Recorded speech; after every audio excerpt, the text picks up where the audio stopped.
Assalamualaikum warahmatullahi wabarakatuh. Perkenalkan, nama saya Muhammad Alfariski, NPM 183100903, saya kelompok 11. Di sini saya bertujuan membuat konten YouTube channel saya itu dengan tujuan untuk tugas dari Laboratorium Anatomi Fakultas Kedokteran Universitas Melahiyati. Nah, di sini kita akan membahas tentang cerebrum at sistem ventricular. Di sini kita hanya sharing karena saya masih belajar juga. Saya masih duduk di bangku semester 4 di blok Neuron Science. Nah, di sini kita bahas dulu si telencephalon ataupun otak nih. Untuk perkembangannya itu minggu keempat bisa dilihat sendiri. Mencephalon, prosencephalon, rhombocephalon, minggu keempatnya juga. Kemudian ada minggu kelima, lihat perubahannya, dia itu ada namanya ventriculus tertius sama ventriculus quartus. Kemudian ada minggu keenam, ada mesencephalon, melencephalon.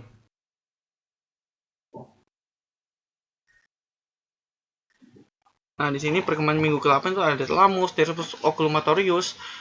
Kemudian minggu ke-20 adalah terbentuknya lobus frontalis, parietalis, occipitalis, lobus temporalis, insula ataupun lobus insularis. Nah, untuk perkembangan itu minggu ke-14 bisa lihat sendiri, minggu ke-29 bisa lihat juga, minggu ke-30 dan minggu ke-38 itu ada udah terbentuk grius sama lobus frontalis dan cerebellum. Cerebellum itu pun otak kecil. Untuk lesisnya sendiri itu di bagian A itu adalah kepala neotatus yang di sini dengan herniasi yang begitu besar di area occipital. Nah, di bagian B itu dinamakan meningokel. Karena kantong hernia yang dibentuk oleh si kulit dan meningis dan diisi oleh si cairan LCS.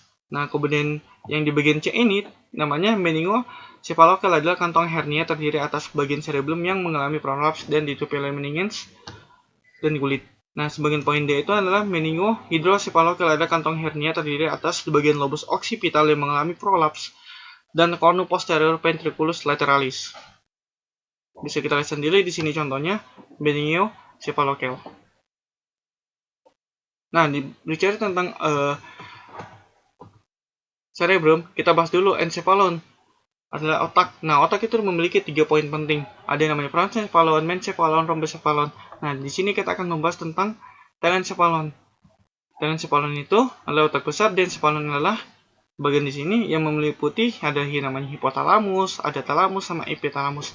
Kemudian rhombocephalon ada pons, cerebellum, dan medulla oblongata dan medulla spinalis. Nah, di sini kita membahas tentang bagian telencephalonnya. Di sini ternyata memiliki 2 bagian yang dinamakan hemisfer, ada destra dan sinistra. Nah, yang memisahkan hemisfer tersebut ada namanya fissura longitudinalis cerebri. Kemudian ada namanya polus frontalis, dan kalau di bawah itu adalah polus occipitalis. Polus frontalis bagian depan, sedangkan polus occipitalis itu di bagian belakang.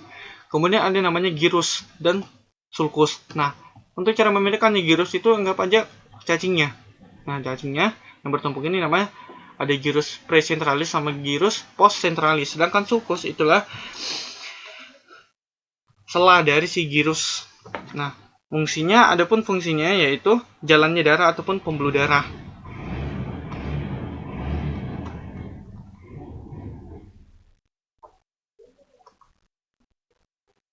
Nah, untuk di sini masih ada encephalon. Di sini ternyata memiliki lobus, ada 6 sebenarnya, cuman tidak kelihatan. Kalau dari luar ada lobus frontalis, lobus parietalis, lobus occipitalis, sama lobus temporalis. Di sini ada namanya sulcus centralis sama sulcus parieto-occipitalis. Nah, di sini di bagian dari lobus parietalis sama lobus occipitalis. Nah, kalau kita lihat dari bawah inferior ini, kelihatanlah si lobus limbicus. Nah, kemudian ada lobus temporalis sama lobus frontalis. Di sini kemudian ada lobus occipitalis. Nah, kemudian kita lihat dari medial. Nah, medial ini kelihatanlah si sulci cumuli, sulcus parieto-occipitalis seperti yang tadi, sama sulcus calcareunus. Nah, di sini memiliki fungsi semua untuk sulcusnya. Sulcus itu adalah pemisah antara lobus-lobus. Nah, di sini catatannya kita bisa baca sendiri. Di sini sulcus centralis, lateralis, parieto-occipitalis, calcaneus. Nah, di sini lanjut kita di sini ada namanya bulbus olfactorius, di sini gray orbitalis, kemudian ada namanya chiasma opticus seperti selang, kemudian di sini ada titik itu kayak infundibulum. Kemudian di sini ada namanya substantia nigra.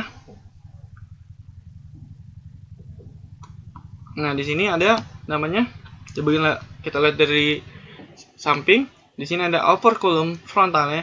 Di sini ada, untuk cara menghafalkan gyrus presentalis dan postcentralis, ingat aja sulcus centralis berada di tengah, berarti di atasnya adalah gyrus presentalis, di bawahnya adalah gyrus postcentralis. Nah, ikut juga sulcusnya ada postcentralis dan precentralis. Nah, kemudian di sini ada namanya sulcus parieto occipitalis. Di sini ada namanya sulcus lateralis.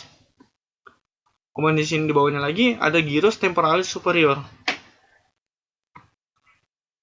Nah, ketika kita buka di sini, ternyata dia kelihatan nih ada namanya gyrus brevis insulae sama gyrus longus insulae.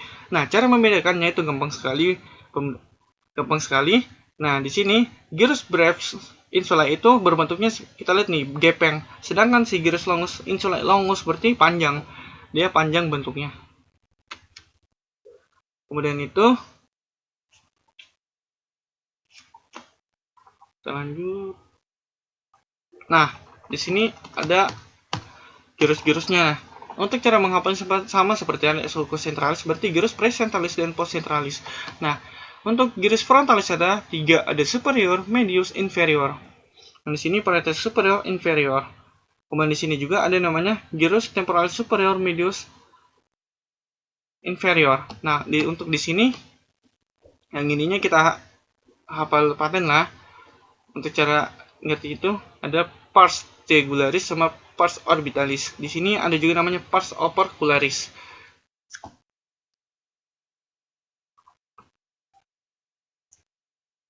Nah, setelah kita buka di sini, ternyata kelihatanlah si talamusnya.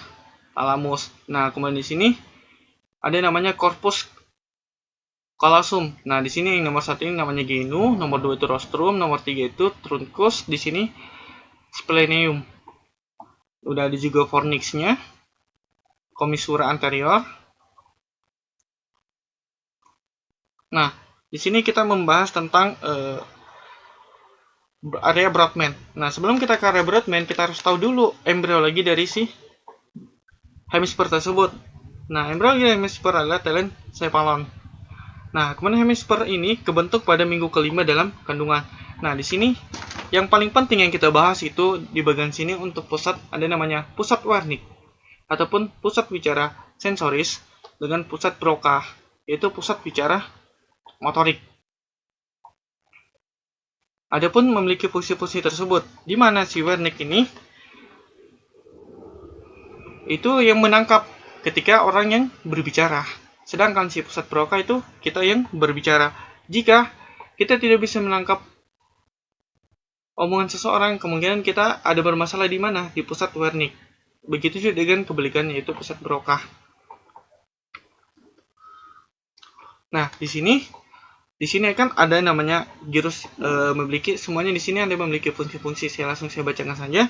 Di sini gyrus precentralis itu di sini yaitu perasaan kata. Kemudian ada cortex somatosensoric primer itu sebagai sensoris cutaneus dan viscera. Sedangkan bagian depan sulcus centralis untuk motorik, bagian belakang sulcus centralis untuk sensorik. Sedangkan area asosiasi penglihatan itu cortex visual sekunder, sesuatu yang dilihat. Sedangkan cortex visual primer itu melihat dan pusat penglihatan. Kemudian cortex motorik tambahan itu atau somatosensorik sekunder itu fungsinya itu gerakan motorik yang dipelajari, contohnya itu belajar.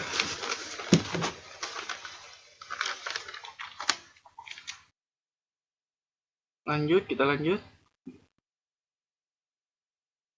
Nah, di sini sama seperti tadi, cuman kita lihat dari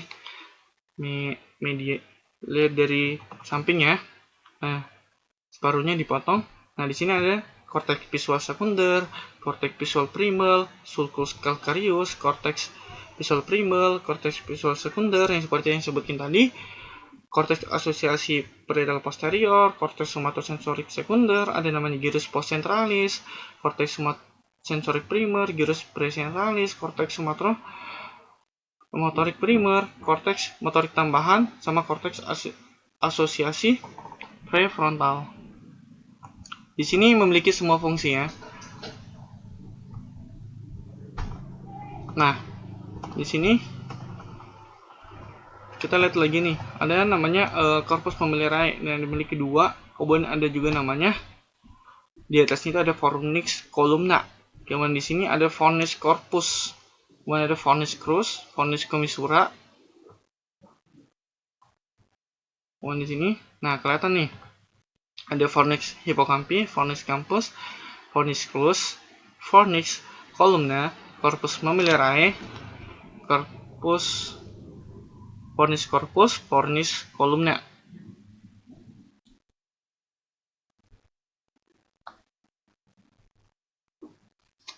Lanjut. Di sini. Nah, di sini kita lihat dari inferior medial. Nah, di sini untuk pertemuan ketiga. Nanti kita akan bahas ya.